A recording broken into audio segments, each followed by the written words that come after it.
You mentioned incorporating circles more deeply into the fabric of the school after September. Can you tell me a bit about what that looks like? Yeah, so I think it grew. So I think staff noticed a change in their kids, witnessing them in Circle, and then so started seeking opportunities to come to Circle. So for Take a Hike, Chris and I hold a group every Tuesday where we bring the youth together in Circle in small groups, where we talk about hard things like puberty and becoming a woman, becoming a man, like what that looks like contemporarily, like in society today. Like, what does the Western view of coming of age teachings look like? And maybe it's turning 19 and you can buy and drink alcohol, or maybe it's like you can get a driver's license. And so traditionally, I bring forward more like land-based teachings and more like spiritual centered based pieces around becoming a man and becoming a woman and what that looked like in community, because you were held by your whole community. It wasn't isolated in your family at home. It was like within your community. All the men came together to help our young boys become men, and our women and aunties and grannies, and they would all come together to help our women understand what that means to become a woman, to go through those stages in your life. And it happened at all different ages. It wasn't just like when you turn 16 you get a license, you turn 19. It was more based on like developmentally the readiness in those people, and that was brought forward by their community. And so that's been really neat, because Chris working as a therapist, and then me coming together as like a support person who brings a cultural perspective to the hard topics that they're bringing forward. And it also goes towards like mental health and substance and addiction and what is medicine. And so we look at both sides of it as like drumming and smudging, like that's my medicine that I share with people. And so for them to see that as medicine, I think has been a shift for them in how they view what I do, and how maybe they view what happens in our community around connection to culture and engagement with community. So I've seen it kind of becoming weaved into different places naturally, that it hasn't really been a forced thing where I've brought forward connection to circles and pieces. It's been staff who have said like, hey, what do you think about this? And then we try it, and it's been really successful. So I think in all areas of the school, we've been able to incorporate circle into some aspect of the program, whether it's out on the land or in this space, or in the classroom spaces. Circles are powerful because there's nobody at the front or the back. We're all equal. We can all see each other as equals, and that's powerful when maybe sometimes you don't feel equal to your peers or to the people around you. That it's been really amazing to see the growth. The other thing I would like to add is this thing called Kclc is this place in the margins, and our kids, I know because they tell us in their own special ways, in their own unique ways, that they lack a sense of belonging, and they lack a sense of connectedness. And circle and drumming is a way, and it's just this way where you don't have to say it, you just feel it, like a sense of belonging, a sense of connectedness, and moving towards, for our kids, which is such a goal for us, is feeling like they're part of something bigger. And I see that. At Coins, we had this drum awakening and talking about, so there's this idea, not my words, but something that is that, I was talking to Brittany about this yesterday, that there's a saying that goes something like, we are not human beings in a spiritual world, we are spirit beings in a human world. And I've witnessed kids who have significant barriers in their world. I've witnessed kids firsthand, not prompted or anything, talk about feeling spirit and feeling connectedness, and they're saying that, and it's coming from their truth, it's coming from their heart. And these are some kids who have just like significant challenges with the world. And to see them leading drum circle, to see a young man sing, and feel nervous about that and then move through it, so there has been, and then the other piece that I wanted to bring to this that we've yet to do but happened at Coins is bringing in parents. Bringing in parents to the circle, because I know at Coins we had a parent that had not done or had not been in anything like that, and I feel like that parent left a different person. And I don't mean to over dramatize things, but like it was a vulnerable piece to come into. And I don't think, you think about how we try to engage parents and kids learning, and then again, that's just this unexpected way, it's this unexpected way that is connecting. Yeah, and for this parent, it wasn't a parent that we've ever seen in the school. And so I think that drum awakening was so important to this young person that they like pushed and pushed and pushed at home for the parent to come and see them in a place where they're being successful and where they're proud and where they're feeling like a deep connection to something more than what school is. And so to see that young person with their parent in a place of healing was so beautiful, because I think that the changes that we're seeing in our young people are going to affect the homes and the parents, and creating a more openness to what school is. Because for them, I think that was because it was off school hours, so it was a choice to come to this in community, and to see our young people who sometimes it's hard to get them to school, to choose to come to a school activity off school hours in community with a lot of unknown factors of who's going to be there, who's the community that's going to be doing this, and for them to all show up. Like we had, I think, 8 of our students and a parent and community, and that's huge. Like that, just to get there is huge, to get through those doors, to come and sit in circle with a lot of people they don't know, but then to just be celebrated.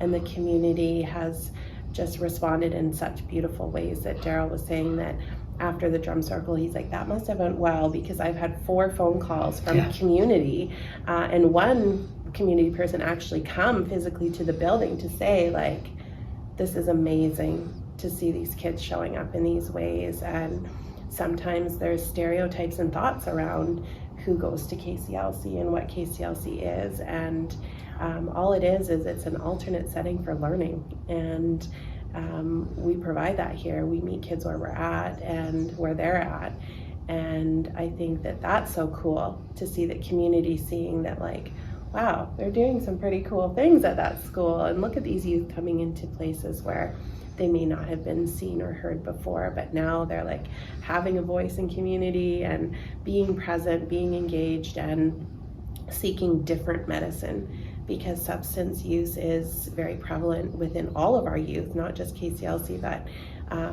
in general in all of our communities. And for them to choose to show up sober and to choose a different medicine to use, and to be smudging and drumming and having moments of sobriety, to see that you can feel a deeper sense of connection to self and community, not just through drugs and alcohol, that you can get those same feelings in other places.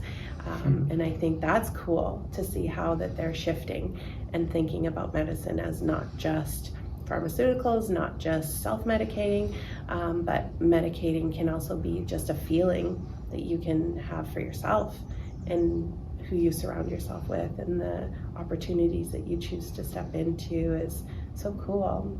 Yeah, and for a student to sense and feel and be able to articulate being in spirit, now we have somebody ready to learn.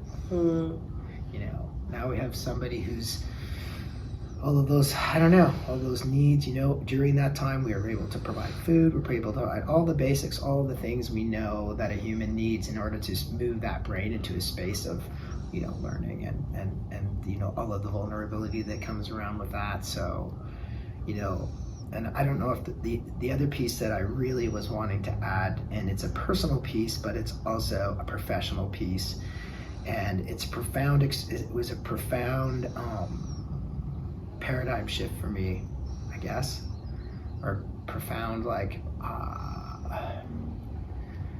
awakening.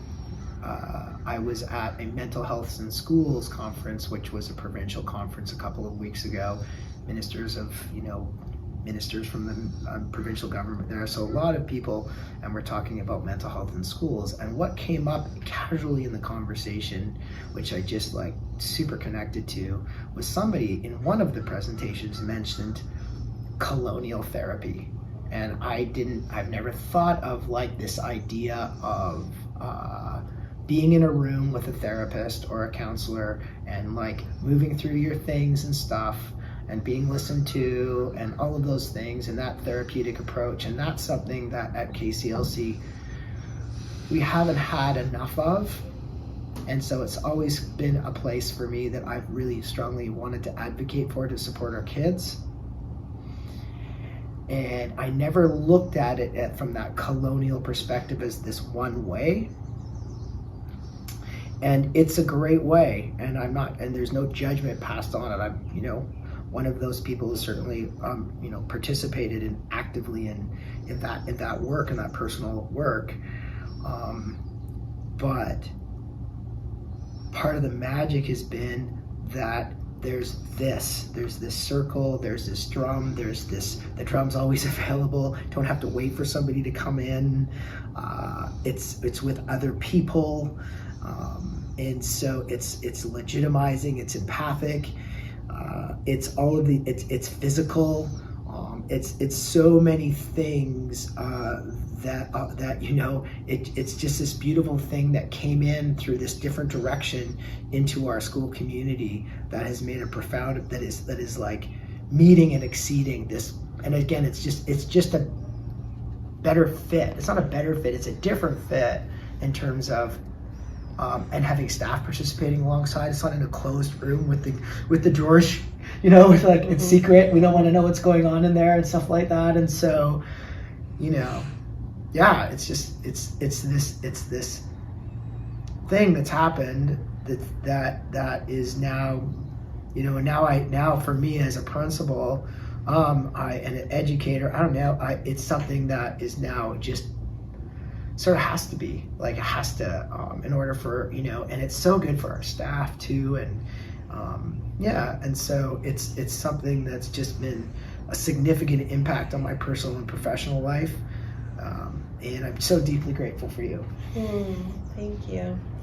I'm grateful to be so well received in a place where it's brand new this year. And so when Patrick and I talked at the beginning of the year, well, even at the end of last year, feeling like this year was going to be just slow and just getting my feet in and starting to just build relationships. And that was my intention for this year, is building relationships and taking it slow. And so for me, I don't feel necessarily that it's went slow, but it's definitely built relationships. And I feel like this builds relationships, and that's a place where we can all come together. That has been my greatest growth as a cultural teacher, as somebody who shares in community and in the schools.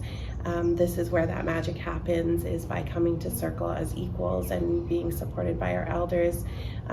We've had some beautiful elders and knowledge keepers in to help hold space in our circles with us and share teachings and guidance on just life. And they're so understanding and really just meet people where they're at. That for our kids, we have a variety of different needs, and I feel that all of those can be met when you come together as equals in a circle. That it's always an option to pass, it's always an option to step out.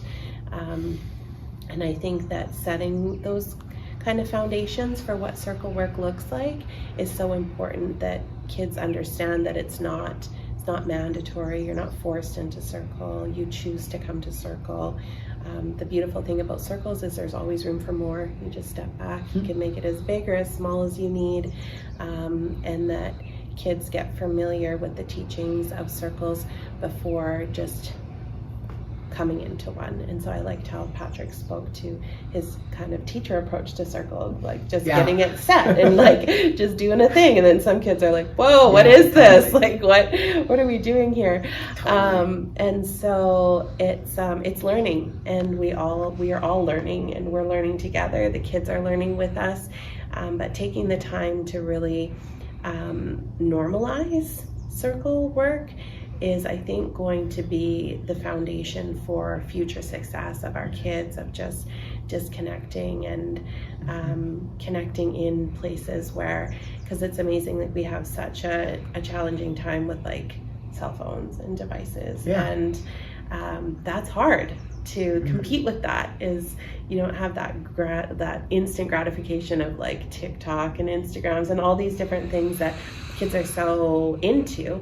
And so what I've noticed in circles and in community, when kids are fully engaged and in an experience, you don't see the cell phones coming out. Yeah, the drum trumps the internet. Yeah. It totally does. It really does. And that's powerful, because not many things do, especially as educators. Like, we're up against something, some huge platforms that kids are like really into. And so I've noticed that this does kind of take priority over all of that other stuff, which is really neat to see. And how kids notice too is like, wow, I was disconnected for an hour and I feel so good about that experience, that we're hopeful in that building on this work is going to help them to start to be able to figure out how they can balance, because there's no such thing as a perfect life, but there's things that we can help balance for having holistic health within our lives, as looking at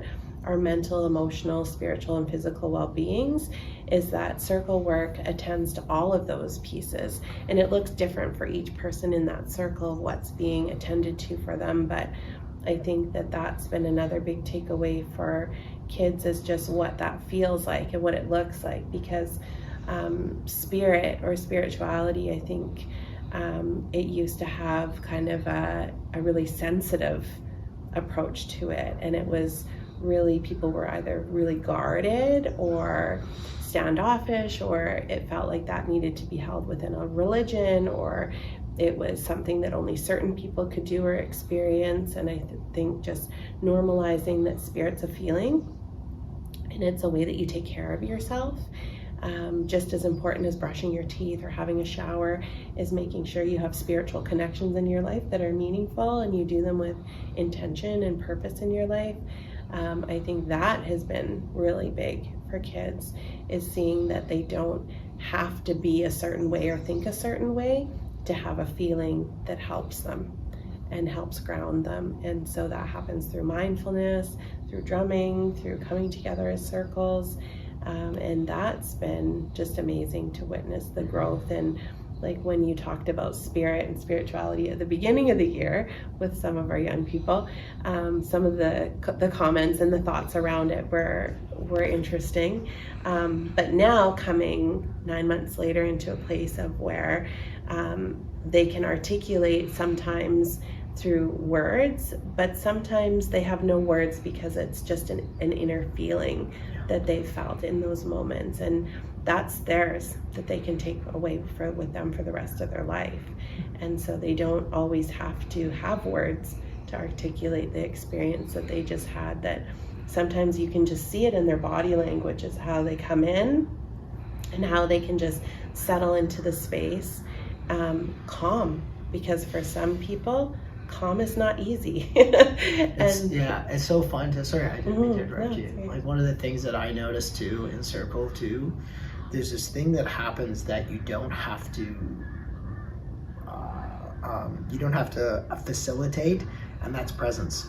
Like we are in the moment, and this moment lasts, and you can see kids are there and in it, even though like sometimes they're like, they're proximal to each other, and doing what kids do and hitting them, the drumsticks, and there's all that. You have this beautiful patience with that and acceptance with that, and it's so good with that patience, acceptance. It just sort of goes away. Mm-hmm. You know, it just sort of goes away. And I've seen kids, like oppositional, beautiful kids, not drum with the beat. Mm-hmm. And, you know, and you just have this wonderful way to be able to just accept that and be able to accept that. And then it's so fun, whether it's not in that time, but as they move through it, that they start to just be as one. They start to, they're, you know, and we talk about like our hearts, you know, following the beat, and our hearts all joined together. And you can see you can just see, because I can think of certificates, and it's like they're in. There they go. Yeah. Yeah, it's cool. It's very cool. And I think just for me, as a support person, is I don't feel like I have that authority, or that, like, as a teacher or somebody who would have to address certain things for behaviors, because I know I find it, well, not funny, but I find it interesting just to witness staff, how they land in circle, and I'm facilitating the circle, and so they're just being present, but I can tell that they get some big feelings when the kids are doing some things that maybe they're like, they don't want me to feel offended, or they don't want it to not go well, or for whatever reason it brings up some uncomfortable feelings for them. But it's nice to see how they just settle into it too. And so I don't address pieces, because in my teachings, when people come together as in circle, and when you're sharing the drum and you're sharing that medicine, that you come as you are. And so for some of our kids, that's who they are. And so that's not my place to judge them on who they are in our community. That's my place to love them, and to just share that I accept them just for who they are, and that I share this medicine from my heart to theirs, so that we can become a stronger community together to support each other when times are good and when times are hard, that we stand together as a stronger community because we embrace the diversities and differences of each other. We don't separate and judge and label. We just become one, so that we can be there for each other when we need that.